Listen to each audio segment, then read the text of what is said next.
Olá, povo que está em casa, né? Aqui na aula presencial, hoje a gente vai começar então a nossa apostila de Sociologia do quarto bimestre, cujo conteúdo, nosso primeiro tema aí é desenvolvimento e urbanização. Vou mostrar aí a apostila para vocês, vamos lá.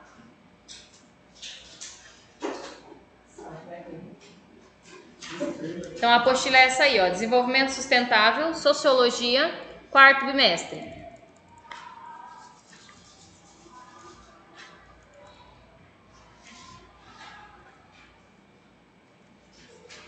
Quem vai começar a leitura para mim é a Bruna. Vamos lá, Bruna. Urbanização. Desenvolvimento e urbanização, isso. Nas últimas décadas, houve um aumento na quantidade de pessoas em planos urbanos. Ao observarmos estatisticamente, em termos mundiais, ocorreu uma inversão da proporção da população entre zonas urbanas e zonas não urbanas. Este fenômeno é identificado em decorrência de muitos fatores, seja por aspectos de atração desenvolvidos pelas cidades, como facilidade no acesso aos serviços e maior oferta de empregos, seja em decorrência aos aspectos de redução das zonas rurais, devido à mecanização de processos agrícolas, à expansão de atividades monoculturas, industrializadas e à falta de acesso às novas tecnologias de comunicação informacionais para a população em geral, que vive fora de centros urbanos. O mundo está mais urbano, o que nos trouxe a essa situação e quais as principais consequências são os temas abordados nesse capítulo. Então a gente vai perceber que após as revoluções industriais, então as pessoas, através do êxodo rural, que era a saída das pessoas do campo para morar na cidade, fez acelerar esse processo de urbanização. Então as pessoas vieram para a cidade à procura de emprego, à procura de melhoria de vida, à procura de oportunidades, né, de colocar os filhos na escola, saúde, certo? E isso fez com que as pessoas gostassem da cidade, pelas facilidades que a cidade oferece. Esse gostar fez com que houvesse um processo de urbanização muito rápido. E esse processo de urbanização em alguns lugares deram certo, né? Porque as cidades projetadas estavam prontas para receber esse índice de pessoas, esse índice populacional. Em contrapartida, em outros locais, isso não deu muito certo. Por quê? Porque as cidades não estavam prontas. Foram cidades que surgiram e com esse surgimento e com o aumento da população, as cidades não estavam mais comportando o número de pessoas. Então faltava emprego para essas pessoas, né? Faltava moradia para essas pessoas. Sem ter emprego, as pessoas não conseguiam a vida digna porque acabavam, né, com fome, não podendo criar os seus filhos e tendo que retornar para o campo em uma situação muito pior do que elas vieram para a cidade, tá? Então tudo que nós vamos falar agora está envolvido com a infraestrutura dos locais onde a gente está. Hoje a gente sabe que moramos em um município cujo não tem infraestrutura, né? A gente sabe que a nossa cidade, infelizmente, hoje, se houver uma chuva muito forte, né, uma chuva aí que dure 2, 3 horas, nós vamos alagar, porque nós não temos uma infraestrutura capaz de fazer o escoamento da água da chuva, né? Nós somos sabedores disso. Aí às vezes dá 40 minutos de chuva, né, só falta entrar dentro das lojas a água da chuva, né? Então assim, é uma realidade que nós vivemos hoje. E o que acontece? Se esse processo, se essa urbanização ela não acontece de baixo para cima, vai acontecer o que está acontecendo conosco hoje. Não é o aparente, não é o que nós vemos, não é o bonito, é o bem feito, né? É o processo que vem da rede de esgoto, do que está embaixo, para o que a gente vê em cima. E não ao contrário, não é de asfalto para a rede de esgoto, é da rede de esgoto para o asfalto, né? Então a gente vai falar sobre isso dentro da sociologia hoje, sobre os problemas enfrentados pelas cidades, né, com esse índice populacional que vem sendo causado pela saída das pessoas desde o êxodo rural lá no século XIX, que trouxeram as pessoas para a cidade em busca de uma vida melhor, em busca de facilidades, e que ao mesmo tempo trouxeram problemas ambientais, trouxeram problemas urbanos, trouxeram problemas sociais, tá? Então a gente vai falar um pouquinho sobre isso nessa nova apostila. Então vamos lá para a página, vamos para o urbanocentrismo, na página aí 5. O urbanocentrismo. Vamos lá. Quem vai ler para mim? Quer ler, Duda? Pode ler essa página toda, tá? Daí a gente só comenta depois.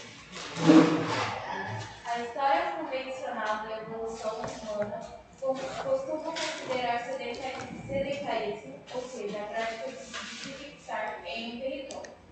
Um fato primordial para a evolução da espécie, contrariando essa narrativa, o sedentarismo permitiu que o ser humano sobrevivesse em um meio ambiente hostil em maior número inicialmente. O que não significa uma evolução da espécie.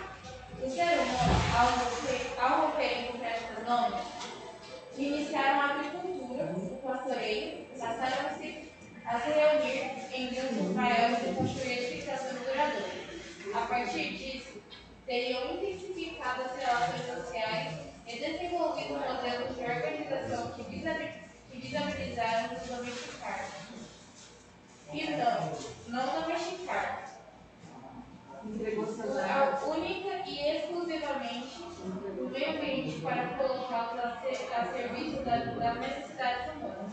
Conforme pensamos, e sim, para promovermos um crescimento exponencial da população, uma vez que os níveis nutricionais caíram com a agricultura inicial do trigo, o que nos leva a rever o conceito de evolução humana e territorialização. Mas esta é uma discussão para a antropologia. Fato é que esta ficção no território promoveu o desenvolvimento do comércio e de suas técnicas de produção de conhecimento e de bens materiais. Tá, só um pouquinho, deixa eu só dar uma explanada aí. Então, assim, a gente sabe que nós, seres humanos, no início da história, nós éramos nômades, ou seja, a gente ficava ali de região em região, né? A gente plantava, colhia, já mudava para outro local, onde o solo era fértil, onde tinha água, até que um dia, então, começou-se as trocas, né? E o ser humano passou a fixar-se, né? Paramos de ser nômades. Começamos a montar comunidades, né? E então as sociedades modernas que a gente tem hoje. Isso fez com que nós também, apesar de nos fixarmos, nós também nos acostumamos a essa fixação, né? Então, nós não buscamos mais solos férteis, nós tornamos os solos férteis. Então, com todo esse avanço tecnológico, não é necessário mais eu ir morar onde existe um solo fértil. Este avanço me trouxe a facilidade de transformar um solo infértil em fértil. Então, hoje eu consigo, através de uma irrigação, através de uma adubação, né, transformar um solo que antes não era plantável em um solo fértil. Isso é uma facilidade que a tecnologia nos trouxe. Então, hoje nós, seres humanos, somos capazes de modificar o meio.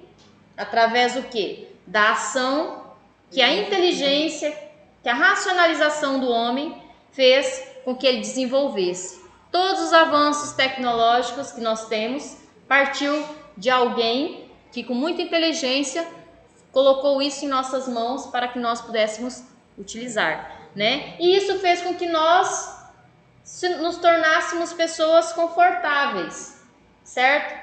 Nós não buscamos tanto mais quanto buscávamos há muito tempo atrás, né? Então hoje a gente tenta transformar o local onde a gente está.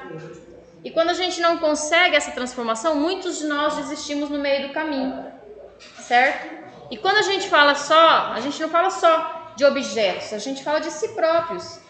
Muitos tentam se modificar durante toda uma vida e nunca conseguem, né? Até que se desistem e começam a ser modificados por outras pessoas, né? Então, assim, tanto o processo de urbanização quanto o processo de humanização, né, ele depende primordialmente da nossa forma de ver e de ser dentro da sociedade, de como nós vamos transformar essa sociedade, tá?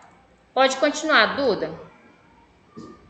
Tal reconstituição histórica toma como base antigos indícios arqueológicos de concentração humana situados em regiões que a fertilidade do solo era grande e os rios possibilitavam, além da agricultura, irrigação e transporte. O mais antigo sítio arqueológico que se tem registro é Jericó, no Vale do Jordão, próximo a Jerusalém, habitado. Ao que tudo indica, por volta de 9.000 anos atrás, tendo como parâmetro de cálculo o tamanho das ruínas de uma muralha. Estima-se que a população tenha sido 3.000 habitantes. O Egito, banhado pelo Nilo, a Mesopotâmia, banhada pelos rios Tigre e Eufrates, e a China, com os rios amarelo e azul. São algumas das regiões que também apresentavam vestígio antigo de cultivo, domesticação de animais e vida social sedentária. Geografia. Pode ler, Gabi.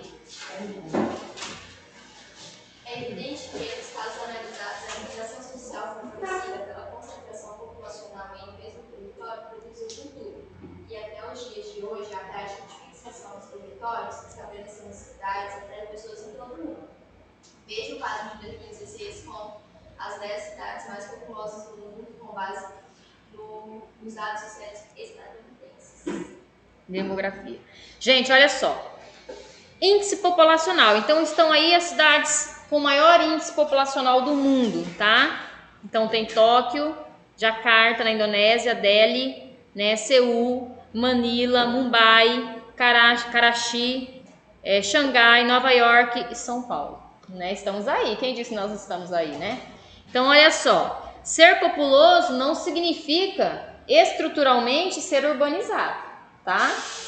Porque às vezes o índice populacional é grande, mas não consegue suportar esse mesmo índice populacional. A cidade não consegue suportar. A gente tira pela cidade de São Paulo, que a gente acompanha sempre nos telejornais, os grandes problemas que nós no Brasil enfrentamos com as enchentes, deslizamentos de terra, pessoas que moram em favelas, casas que acabam sendo destruídas, né, que acabam desmoronando, pessoas morrendo, violência no trânsito, né? Então, assim, os vários tipos de problema que uma cidade pode trazer consigo.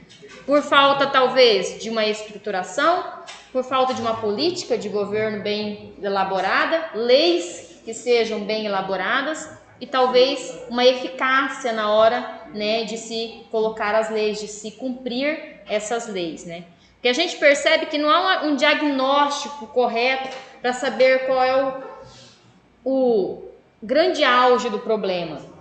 As pessoas tentam melhorar os problemas, mas não se tem um diagnóstico de se aquilo realmente vai funcionar. Então há grandes tentativas, algumas frustrantes e outras com sucesso. E é disso que o mundo vai, né, vivendo periodicamente, tá? Nós temos uma imagem bem legal ali, ó, a imagem então do homem enquanto ainda tinha aquela imagem do macaco, aí depois ele foi crescendo, né, se organizando, avanço tecnológico, tal, celular, né? E aí, termina pra mim essa leitura aí, Gabi. Comparadas às de hoje, as primeiras cidades não conseguem atingir a lei.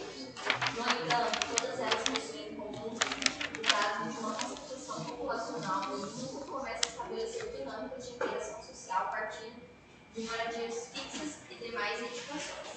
Mas este é o único modo de se construir uma sociedade. Que valores estariam orientando essa narrativa histórica de evolução humana a partir do critério da formação das cidades? Antes de mais nada, o pressuposto dessa interpretação é associado de desenvolvimento ou evolução ao acúmulo de material e durabilidade física do patrimônio. Ela não está incorreta, mas não é completa nem imparcial. Ficam de fora da história contada aos povos de tradição nômade, com cultura predominantemente oral e imaterial. Por causa dessa exclusão, muitas vezes eles continuam sendo tratados como pitorescos e até mesmo vistos como inferiores ou pouco desenvolvidos. A gente tem ainda hoje lugares, né, que são tratados como pitorescos, né, lugares que não evoluíram na mesma rapidez, na mesma frequência que outros, né? Por exemplo, se hoje a gente for visitar o estado do Pará, tem algumas comunidades lá dentro do estado do Pará que ainda não tem fornecimento de energia elétrica, onde as pessoas ainda utilizam o mictório, né? Quem sabe que é o mictório, aqueles banheiros que não são banheiros, né? Que são feitos de madeira e daí tem um buraco lá, né? Fora de casa. Isso. Que não tem água tratada ainda, que lavam as roupas nos rios, né? Naquelas vacionas. Então isso é uma realidade que nós temos muito no nosso país. E não é porque as pessoas vivem dessa forma que elas deixam de ser importantes ou que para a história elas não são importantes. Ao contrário, né? Porque elas marcam uma época que muitos, vocês jovens não, mas nossos pais, nossos avós viveram isso no passado. Então das pessoas não ter máquina de lavar faz tudo, né? De ter que não ter água encanada, de ter que lavar roupa no rio, panela no rio, não ter pia, né? Então assim, são realidades que foram vividas e que historicamente são importantíssimas para o crescimento da sociedade e para essa evolução que nós temos hoje na nossa sociedade. É só importante ressaltar que esse avanço que nós vivemos, mesmo nós morando aqui no interiorzão, né, do Mato Grosso, mesmo assim nós ainda temos um avanço muito melhor do que pessoas que moram, por exemplo, no Pará, né? Então alguns lugares lá realmente são ainda muito atrasados, né? Atrasados nesse avanço tecnológico. Não atrasados de inteligência, não atrasados de evolução psíquica e pessoal, mas atrasados na questão do avanço. Esse avanço não chega para todos na mesma intensidade, né? Do mesmo jeito que a comida não chega na mesa para todas as pessoas. A gente sabe que muitas famílias ainda passam fome e não têm onde morar, né? Então assim a gente percebe quando a gente visita uma cidade como São Paulo, por exemplo, quantas crianças pessoas morando no meio das ruas, né? Então assim a gente percebe que a realidade que a gente não vive, muitas pessoas ainda vivem. Então essa evolução, esse avanço não chegou para todos.